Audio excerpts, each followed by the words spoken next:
Bonjour à tous, nous sommes Stéphanie et Aurélie, deux Viennoises, deux femmes qui avaient envie de mettre les femmes à l'honneur en ce début mars. Des mères, des sportives, des chefs d'entreprise, des jeunes, des moins jeunes, qui ont toutes quelque chose à raconter, une histoire à partager, des combats à mener. Nous les avons toutes réunies autour d'un bon repas que nous avons partagé il y a quelques semaines, une journée riche en émotions et en partage. Et cette semaine, vous allez les découvrir comme nous les avons découvertes, sans filtre et avec leur vision de la femme. Place tout de suite à votre épisode de Paroles de femmes. Christiane du Sud a fêté ses 100 ans le 27 septembre dernier. Difficile à croire quand on la voit apprêtée et maquillée. Coquette, elle continue de conduire, de faire ses courses et elle vient même de terminer une colloque avec une étudiante parisienne. Pour être honnête avec vous, Christiane a hésité avant de participer à notre journée d'échange, intimidée certainement par le micro. Finalement, elle s'est vite détendue pour nous faire des confidences et surtout nous révéler son secret de longévité. Christiane, bonjour. Bonjour. Merci d'être avec nous aujourd'hui. C'est un véritable bonheur. On tenait vraiment à vous remercier puisqu'on tenait à votre présence pour parler des femmes, pour parler de ce projet. Christiane, est-ce qu'on peut commencer par une petite présentation? C'est très facile. Je vais vous demander votre nom, votre prénom, votre âge et la profession que vous avez exercée. Alors, mon nom du Sud, mariage bien sûr, Christiane, et je dois vous dire que je n'ai pas exercé de profession, Oui. ou très peu. D'accord, on va revenir justement Très sur peu, votre très parcours. peu. Bon, j'imagine que votre vie a été bien remplie quand même, Ah oui, avec oui, oui. beaucoup d'activités. Elle a été bien remplie parce que je n'avais pas tellement envie de travailler. J'ai fait quelques petites expériences quand même, notamment auprès des personnes âgées, de la rue Romanée, de la DAPH, je crois. Mhm. C'était des amies qui étaient directrices et comme on se connaissait bien, elles m'ont demandé si j'aurais voulu participer avec elles, les aider pendant les après-midi. Alors j'ai hésité, puis je l'ai fait, puis mes enfants m'ont bien poussé. Ma fille, qui est une battante, elle m'a dit « Oh, si, vas-y maman, vas-y ». Et vous avez été impliquée aussi dans la vie associative, surtout? Oui, Beaucoup? Mhm. beaucoup, oui. Oui. Alors, on s'est occupé d'Emmaüs, on s'est occupé de beaucoup, moi, de Habitat et Humanisme, Mhm. qui ont leur maison, La Traille. Et elles m'ont même fêté mon anniversaire. Une splendeur. En grande pompe. Oh, je n'en suis parvenue. Alors justement, on va Et très revenir touchée, d'ailleurs. sur cet anniversaire, 100 ans. C'est incroyable. On va profiter de votre expérience pour comprendre un petit peu l'évolution des femmes à travers les années. Vous-même, est-ce que vous pouvez nous parler un petit peu de votre parcours, de votre enfance? Où est-ce que vous avez grandi et dans quelles conditions? Ah, j'ai grandi à plusieurs endroits. Enfin, normalement, je suis née dans l'Ardèche, à Andance. Mhm. Ma famille, oui, du côté de maman, était plutôt, oui, là, du Midi. Et j'ai vécu aussi un petit peu par moments, pendant les vacances, par exemple, à Privas, où était la famille de mon père. Comment est-ce que vous avez Donc, grandi? j'ai grandi, alors je suis c'était... allée à l'école, bien Mhm. sûr. La première expérience a été très mauvaise parce que j'ai pas supporté de me séparer de mes parents. C'est vrai? Mais la deuxième a été excellente parce que je redemandais à y aller. Mhm. Alors j'ai poursuivi. Je suis de l'époque où il y avait certainement le bac en 2 parties à ce moment-là. D'accord. C'est ce qu'a fait mon mari d'ailleurs. Mhm. Et moi, je n'ai pas pris ce parcours-là. J'ai pris le parcours de l'école supérieure pour faire l'école normale ensuite. D'accord, oui. Mhm. Donc Alors études j'avais ce supérieures. projet, Mhm. oui. Et il a été cassé parce qu'à 20 ans, j'ai eu une maladie qui m'a tout arrêté. D'accord. Mhm. Une histoire de virus, ça devait Qui vous a contrainte à m'arrêter. arrêter? Ah oui, puis j'ai eu une opération Mhm. assez douloureuse d'ailleurs. Et comme je disais, à cette époque-là, après l'opération, on n'avait ni kiné, ni psychologue. Ben, il fallait se débrouiller. Et c'était quand même une opération conséquente, pulmonaire. On n'a vraiment jamais trouvé le bacille de Koch, mais enfin, c'en était proche. Hein. Puis c'était une sécurité aussi, mais c'est très pesant. Et après, ça m'a gâché un petit peu toute ma vie. Oui, oui, Parce oui. que même maintenant, ça me suit cette idée. Parce que ça m'a empêché de faire beaucoup de choses. Enfin, j'en ai fait quand même. Mais en tout cas, pour Mais, les études, du coup, vous n'avez pas ah pu oui, alors continuer j'ai comme pas vous le pu continuer souhaitiez. comme je voulais. Hmm. Alors donc, par des amis, qui avaient des jeunes aussi, il y a une jeune femme qui faisait un secrétariat de direction. Et il y avait 2 écoles, une à Paris, je crois, et une à Lyon. Alors je me suis embarquée avec celle de Lyon. Ça a très bien marché. On m'a même proposé à la fin tout de suite une situation. Mais comme j'étais très fatiguée parce que c'était très, très serré hein, comme programme, eh ben, je ne l'ai pas pris la place, je ne l'ai pas pris. Hmm. J'ai pu aller un petit peu par protection au fourneau de chasse, Mhm. quand il y avait des hauts fourneaux. Mhm. J'y suis allée un petit peu, et puis j'ai rencontré l'homme de ma vie, qui était charmant et qui n'a pas tenu compte du tout de ce que j'avais eu, parce que ça aurait pu être une raison de... J'en ai connu avant. J'avais assez de succès quand j'étais jeune, et j'avais eu pas mal de prétendants, mais quand il savait ce que j'avais eu, Hmm. alors que mon mari, pas du tout. Hmm. Donc l'homme de votre vie. C'était l'homme de ma vie. Hmm. Je l'ai perdu il y a 6 ans maintenant, et j'en suis pas vraiment encore remise. Oui, tout à fait. Alors, on va rester un petit peu sur ce côté un peu professionnel, études supérieures que vous envisagiez. Est-ce qu'à l'époque, justement, on avait beaucoup de femmes qui se dirigeaient vers ces Ah oui, cursus-là? l'enseignement, ça marchait bien là. Oui. L'enseignement, les femmes, des pharmaciennes aussi, Mhm. des infirmières. Oui. Mhm. Ça aussi, ça m'avait beaucoup tenté. Mhm. Infirmière, en me disant, on m'a tout refusé. Mhm. Après cette maladie, Mhm. c'était pas la peine que je me présente pour des choses comme ça. Oui. Non. Professionnellement, ça vous a forcément, du coup, handicapé, Ah oui, cette oui, oui, maladie. beaucoup, parce que j'ai pas pu... Enfin, j'ai fait cette école de secrétaire de direction qui était pas mal, qui était même très bien. Mhm. Donc on Mais avait bon, quand même des métiers du coup vraiment représentés femmes et des métiers représentés hommes, puisque c'est vrai qu'aujourd'hui on a tendance à un petit oui. peu voilà, passer les lignes. Là, à l'époque À cette c'était... époque, il y avait qui est-ce qui travaillait? Des pharmaciennes. À la poste, Mhm. il y avait quelques femmes. Oui, voilà, c'était assez marqué, quoi, métier de femme et métier d'homme. Et après, donc vous avez eu vos enfants, ou vous avez Après, combien d'enfants? alors, je me suis mariée, un peu tard, bien sûr, à cause de ma maladie. Enfin, j'avais à peine 30 ans, mais maintenant, on se marie Oui, facilement. c'est l'âge un petit peu Plus âgée. moyen Alors, j'étais de pas l'époque. finalement. Mhm. Et un désir d'enfant, bien sûr, Mhm. que je n'ai pas pu avoir. D'accord. Mhm. Ça a été très dur. Mhm. J'ai beaucoup pleuré. Mhm. Et finalement, avec mon mari, nous avons adopté 2 enfants. D'accord. Mhm. Une Mhm. fille, qui a maintenant 62 ans, et un fils, un garçon, qui malheureusement, lui, a eu quelques problèmes psychiques et n'a pas pu être autonome. Mhm. Alors on a cherché beaucoup, et finalement, par l'intermédiaire d'un prêtre d'ailleurs, on a trouvé quelque chose à côté de Saint-Marcelin. Mhm.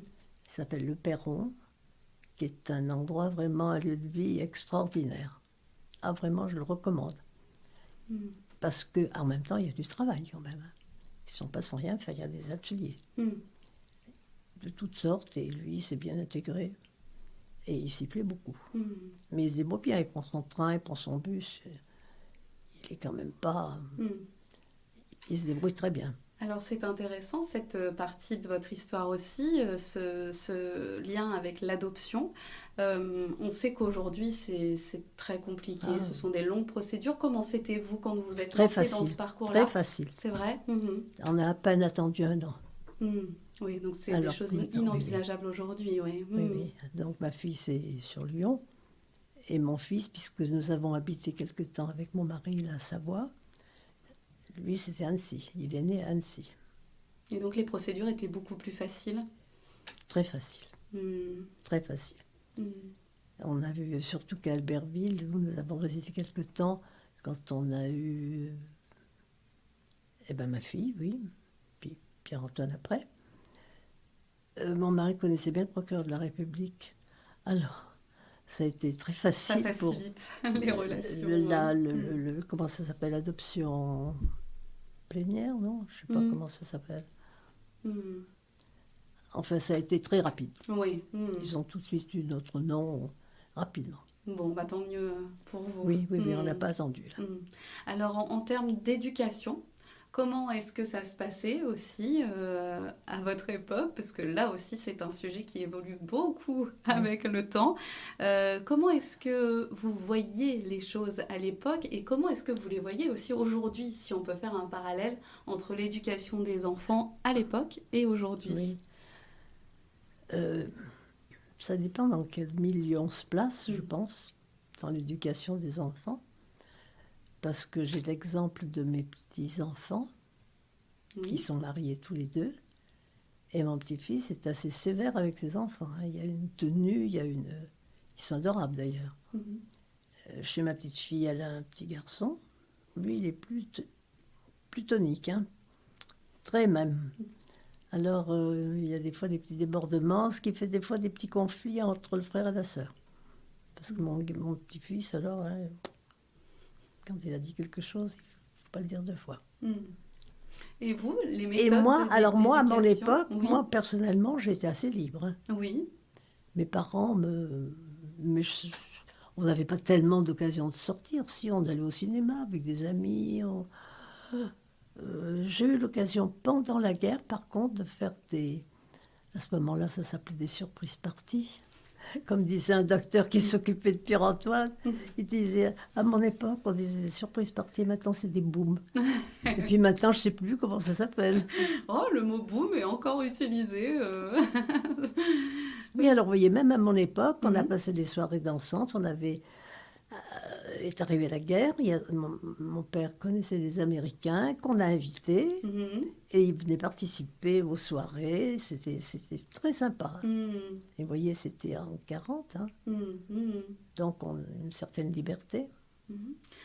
Justement, c'est une époque que nous, on imagine assez dure quand même. Quelle Non, était avec mes pour vous? parents, j'avais Oui, très bon rapport avec mes parents. oui. Puis j'étais pas la fille à faire les 400 coups, Mhm. mais j'étais pas tellement réprimandée. J'étais assez... Enfin, c'est moi qui le dis, hein, si mes parents étaient là, ils diraient peut-être pas pareil. J'étais assez facile à élever. Mhm, mhm, Non, mais j'avais très bon rapport avec mes parents, avec ma mère surtout, qui était très cultivée. mhm. C'était agréable avec elle de Et discuter. cette période de guerre, comment, du coup, vous... On l'a vécu comme on a pu, hein. Oui, bien sûr. Mhm, Ça a été quand même difficile. J'en ai mhm, eu des peurs, hein. Moi, j'ai mhm. eu peur. Vous étiez à quel endroit? À Valence. À Valence. Mhm, Et vraiment, mhm, j'avais peur quand on entendait les avions. Surtout que Valence a été, le 15 août 1944, a été très, très bombardée par les Américains. Ils visaient un pont, mais en guise de pont, c'est la maternité à l'hôpital qui a été visée. mhm, Ouais. Ils lançaient peut-être un peu n'importe comment, les Américains. mhm, Alors que quelques temps après, il est venu un avion anglais, mais lui, il a bien visé le pont. mhm. Ouais, c'est des souvenirs qui Oui, marquent, oui, je me bien rappelle. sûr. Ouais, ouais. Mhm, Oui, c'est vrai que moi, je reconnais, j'avais peur, hein. mhm, Quand on entendait les sirènes, il fallait partir dans les caves. Alors là, on avait toujours un petit peu... Et surtout, Valence, il y avait un petit aéroport un peu en dehors de Valence qui était souvent visé. Alors on entendait ça. Papa, qui était très détendu, lui, il regardait au contraire. Mais moi, j'avais vraiment peur. J'imagine, oui. Là aussi, la place de la femme à cette période-là, on a beaucoup parlé des femmes qui ont repris, enfin qui ont pris en tout cas un certain pouvoir puisque les hommes étaient Oui, sur le oui, front. c'est vrai. Est-ce que vous l'avez vécu de près ou de loin, cette situation? Pas tellement, non.